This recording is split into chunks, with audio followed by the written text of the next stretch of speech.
جو رزق ہم نے تم کو دیا ہے اس میں سے خرچ کرو قبل اس کے کہ تم میں سے کسی کی موت کا وقت آ جائے، اور اس وقت وہ کہے کہ اے میرے رب،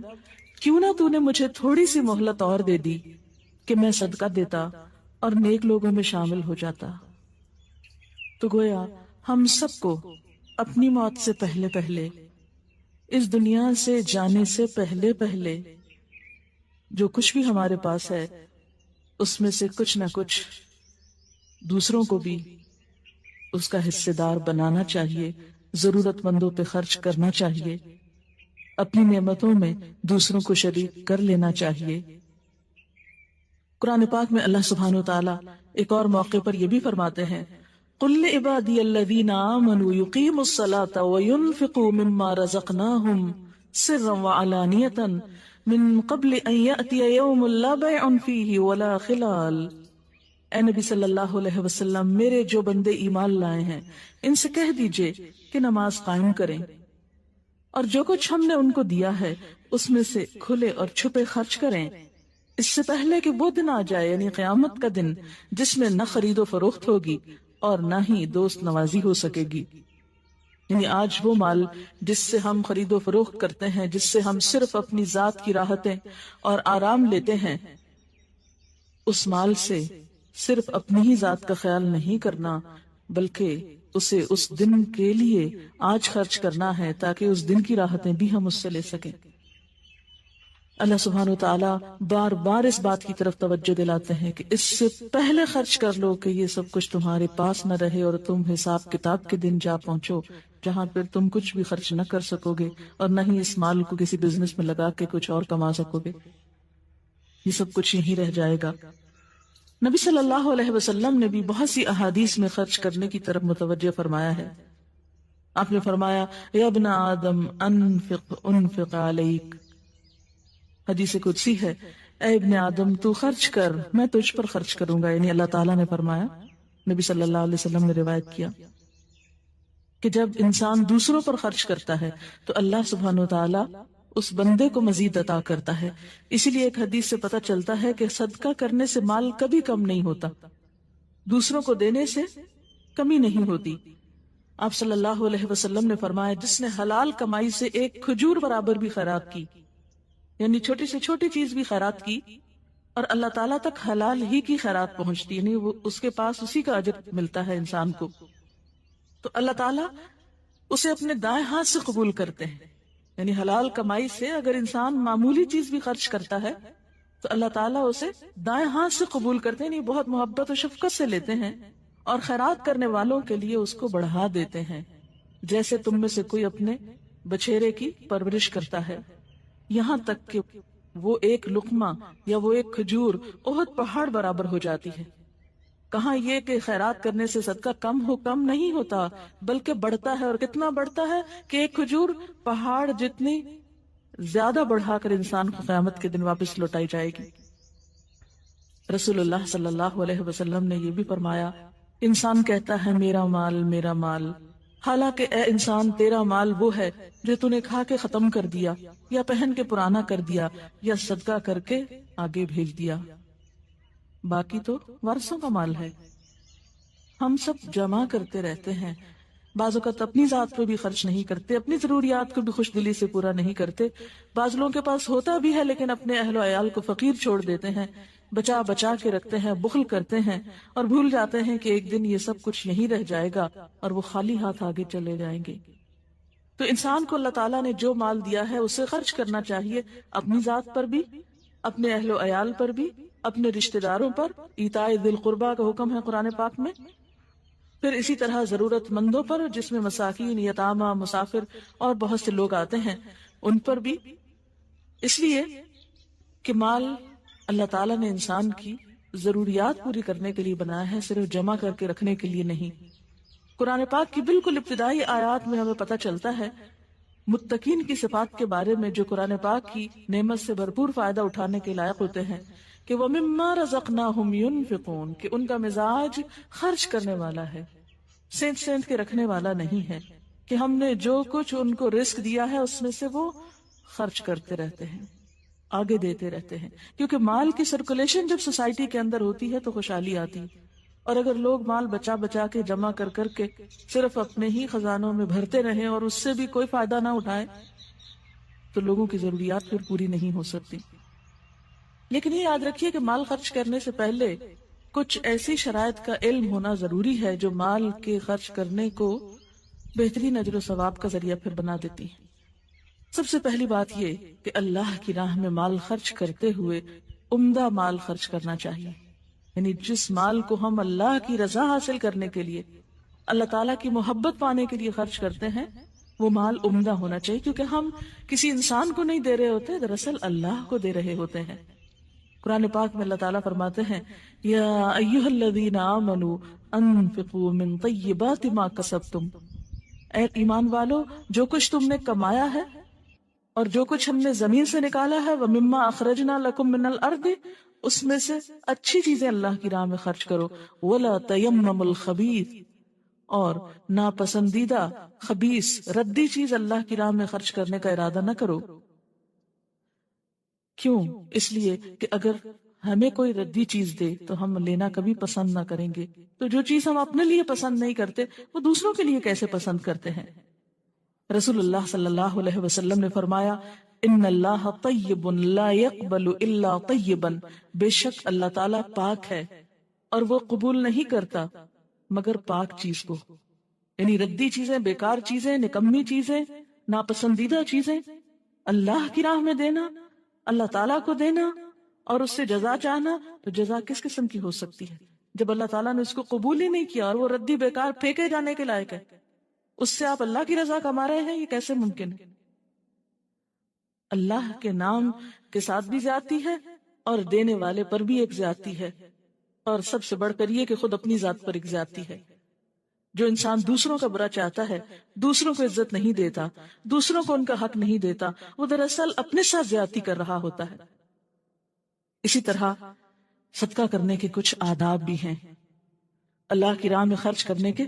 کچھ آداب ہیں جن کا ملحوظ خاطر رکھنا بے حد ضروری ہے. ارشاد باری تعالیٰ ہے یا ایھا الذین آمنوا لا تبطلوا صدقاتکم بالمن والأذى کالذی ينفق مالہ رئاء الناس ولا یؤمن باللہ. اے ایمان والو، اپنے صدقات کو احسان جتا کر اور اذیت پہنچا کر ضائع مت کرو اس شخص کی طرح جو اپنا مال لوگوں کو دکھانے کے لیے خرچ کرتا ہے اور اللہ اور یوم آخرت پر ایمان نہیں رکھتا. تو سب سے پہلی بات یہ ہے کہ دے کر احسان نہ جتایا جائے. نبی صلی اللہ علیہ وسلم نے فرمایا 3 قسم کے لوگ ایسے ہیں جن سے اللہ تعالیٰ قیامت کے دن بات بھی نہیں کریں گے، ان کو پاک نہیں کریں گے، ان کی طرف نظر رحمت سے دیکھیں گے نہیں. اور ان میں سے ایک صدقہ دے کر جتانے والا، کسی پہ احسان کر کے اس کا بار بار پھر احسان یاد کرانے والا یا اس کو احسان جتانے والا. دوسری بات یہ ہے کہ خیرات کرتے وقت ریاکاری نہیں ہونی چاہیے، دکھاوا نہیں ہونا چاہیے. قیامت کے دن اللہ تعالیٰ ایسا کوئی عمل قبول نہیں کرے گا جو لوگوں کو دکھانے کے لیے کیا گیا ہو اور اس میں اللہ کی رضا نہ ہو. ایسا عمل انسان کے خلاف حجت ہو جائے گا. تیسری بات یہ کہ اخلاص کے ساتھ سجدہ کرنا چاہیے. آپ صلی اللہ علیہ وسلم نے فرمایا اخلاص سے یعنی خالصتاً اللہ کی خاطر صدقہ کرنے والا قیامت کے دن عرش الہی کے سائے تلے ہوگا، اس دن جس دن اور کوئی سایہ نہ ہوگا. ایک روایت میں آتا ہے جو دائیں ہاتھ سے دے اور بائیں کو خبر نہ ہو کہ کیا دیا، یعنی بہت خاموشی سے چھپا کر صدقہ کرے. پھر اسی طرح یہ کہ ہمیشہ گن گن کے نہیں دینا چاہیے، ہمیشہ بہت حساب کر کر کے نہیں دینا، جو توفیق استطاعت حیثیت ہو وہ دے دینا چاہیے. حضرت اسماء کہتی ہیں آپ صلی اللہ علیہ وسلم نے فرمایا خرچ کرو اور گنا نہ کرو ورنہ اللہ تعالیٰ بھی تیرے لیے گنے گا، یعنی تجھے بھی پھر گن گن کے دے گا. اور تو مال کو مت روک ورنہ اللہ تعالیٰ تجھ سے مال کو روک دے گا، یعنی اگر تم دوسروں پہ خرچ نہیں کرو گے تو اللہ تعالیٰ تمہیں نہیں دے گا، اور جتنا تجھ سے دیا جا سکے وہ تم دو. پھر اسی طرح یہ بات بھی یاد رکھنے کے لائق ہے کہ انسان جب اللہ کی راہ میں خرچ کرے تو فقر و فاقہ سے نہ ڈرے کہ دے کر میں فقیر ہو جاؤں گا. قدرتی بات ہے، انسان کو تھوڑی پریشانی ہونے لگتی ہے کہ اگر میں نے اپنی چیز کسی کو دے دی تو میرا کیا بنے گا. تو اللہ تعالیٰ قرآن پاک میں فرماتے ہیں الشیطان یعدکم الفقر،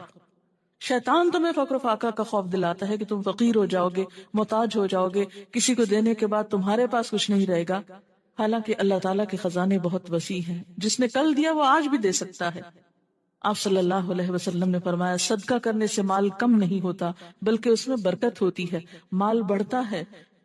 اور کسی کے قصور کو معاف کر دینے سے اللہ عزت بڑھاتا ہے،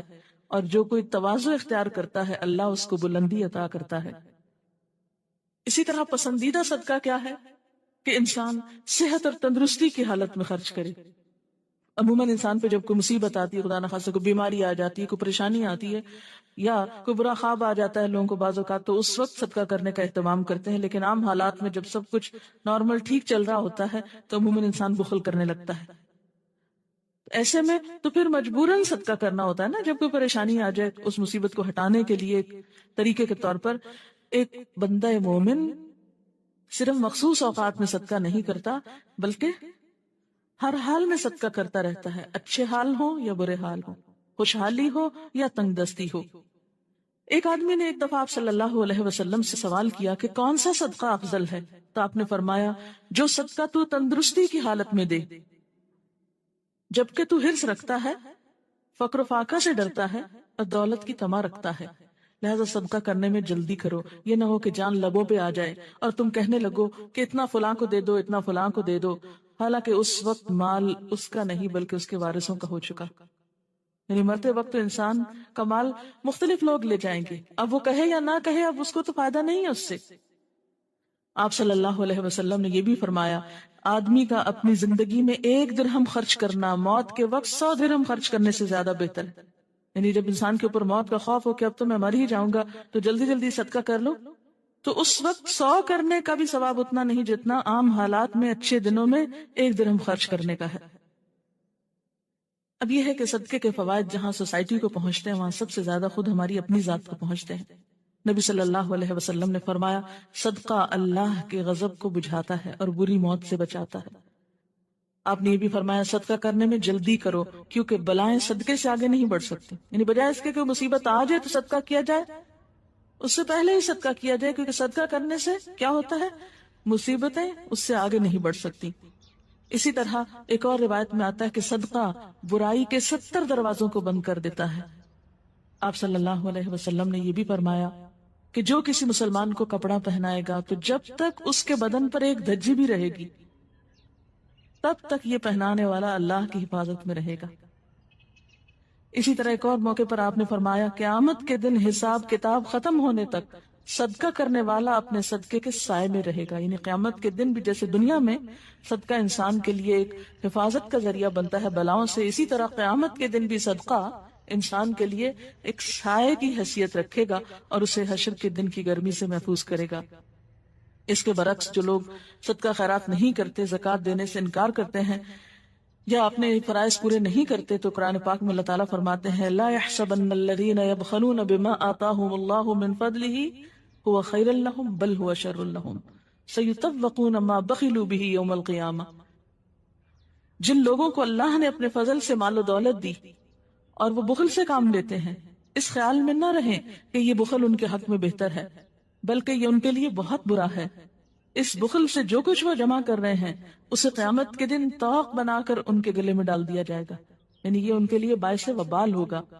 حضرت ابو ہریرہ کہتے ہیں کہ رسول اللہ صلی اللہ علیہ وسلم نے فرمایا جس کو اللہ نے مال دیا اور اس نے اس کی زکوٰۃ ادا نہ کی تو قیامت کے دن اس کا مال گنجے سانپ کی شکل میں جس کی آنکھوں پہ 2 نقطے ہوں گے اس کے گلے کا طوق بن جائے گا، یعنی گلے میں لپٹ جائے گا، پھر اس کی دونوں باچھیں پکڑ کر ان کو ڈسے گا اور کہے گا کہ میں تیرا مال ہوں، میں تیرا مال ہوں۔ یعنی مال سانپ کی شکل میں انسان کے لیے عذاب کا ذریعہ بنے گا۔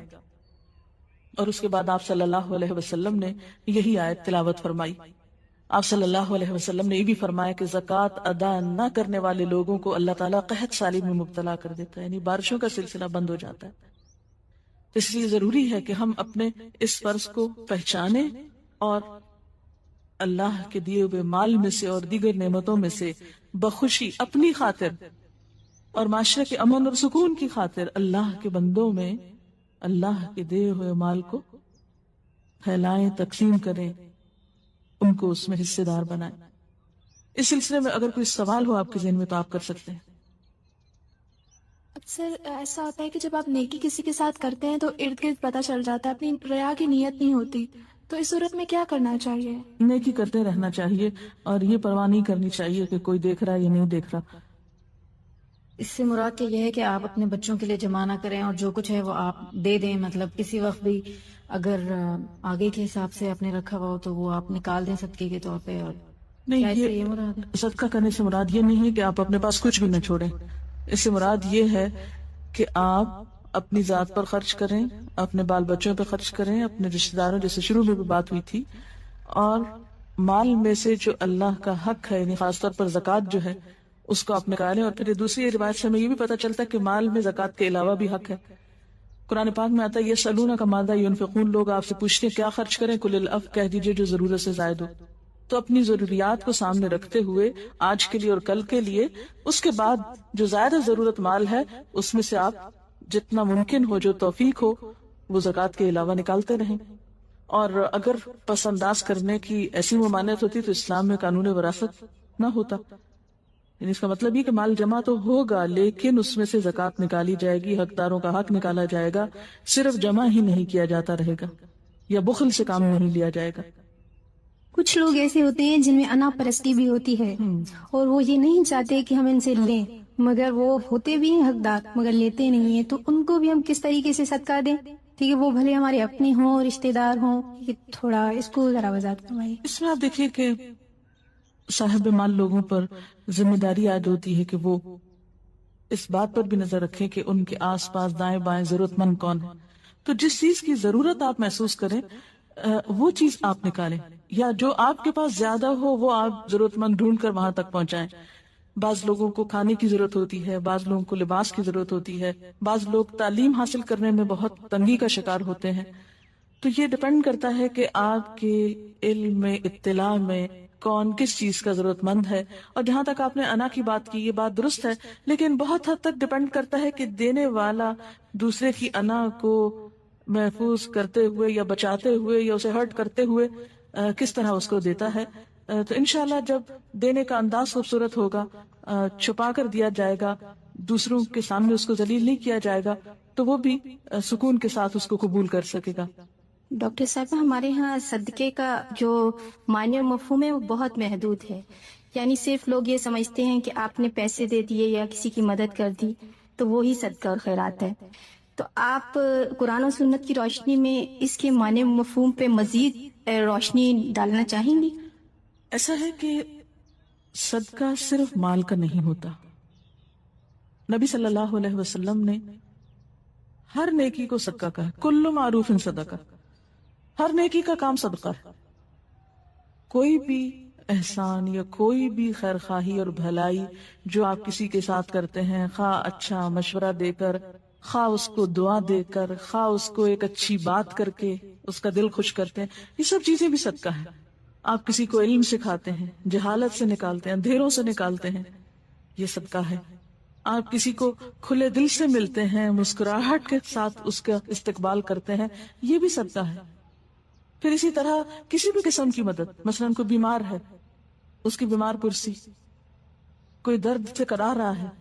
اس کی خدمت، اس کی عیادت، یہ بھی صدقہ ہے۔ پھر اسی طرح کوئی بہت دل ہارا ہوا ہے، اس کو آپ حوصلہ دیتے ہیں، دل جوئی کرتے ہیں۔ کوئی فوت ہو جاتا ہے کسی کے یہاں، اس کی آپ تعزیت کرتے ہیں۔ اسی طرح اگر کوئی آپ کے ساتھ زیادتی کر جاتا ہے، آپ اس کو معاف کرتے ہیں، یہ بھی صدقہ ہے۔ پھر اسی طرح تکلیف دہ چیز کو راستے سے ہٹانا، یہ بھی صدقہ ہے۔ کوئی زور سے سنتا ہے، آپ اس کو زور سے بول کے سنا دیتے ہیں۔ کوئی دیکھ نہیں سکتا، آپ اس کی چلنے میں یا کسی کام میں مدد کر دیتے ہیں، یہ بھی صدقہ ہے۔ یعنی کم سننے والے کو اونچا بول کے سنانا، نہ دیکھ سکنے والے کو ہاتھ پکڑ کر رستہ دکھانا، راہ پار کرا دینا۔ کوئی بیمار ہے، اس سے آپ ڈاکٹر کے پاس لے جاتے ہیں۔ اسی طرح دو جھگڑا کرنے والوں کے درمیان صلح کرانا، اسے بھی صدقہ کہا گیا ہے۔ پھر اسی طرح آپ دیکھیے کہ درخت لگانا، پودے لگانا، خصوصاً پھلدار درخت لگانا، تو جو بھی کوئی اس میں سکھائے گا وہ سب آپ کے لیے صدقہ لکھا جائے گا۔ پانی نہیں کہیں پر وہاں پانی کا بندوبست کرا دینا، کنواں کھدوانا، اسی طرح حدیث کے مطابق نیکی کا حکم دینا اور برائی سے روکنا یہ بھی صدقہ ہے. ہمارے دین میں صدقے کا کانسیپٹ بہت وسیع ہے اور ہر شخص خواہ وہ مال رکھتا ہو یا نہ رکھتا ہو کسی نہ کسی شکل میں صدقہ کر سکتا ہے. اور ہم میں سے ہر ایک کو نیکی کے کاموں کا حریص ہونا چاہیے اور ایک دوسرے سے آگے نکلنے کی کوشش کرنی چاہیے. اللہ تعالی ہمیں اس کی توفیق عطا فرمائے. وآخر دعوانا ان الحمد للہ رب العالمین. سبحانک اللہم و بحمدک نشہد ان لا الہ الا انت نستغفرک و نتوب الیک.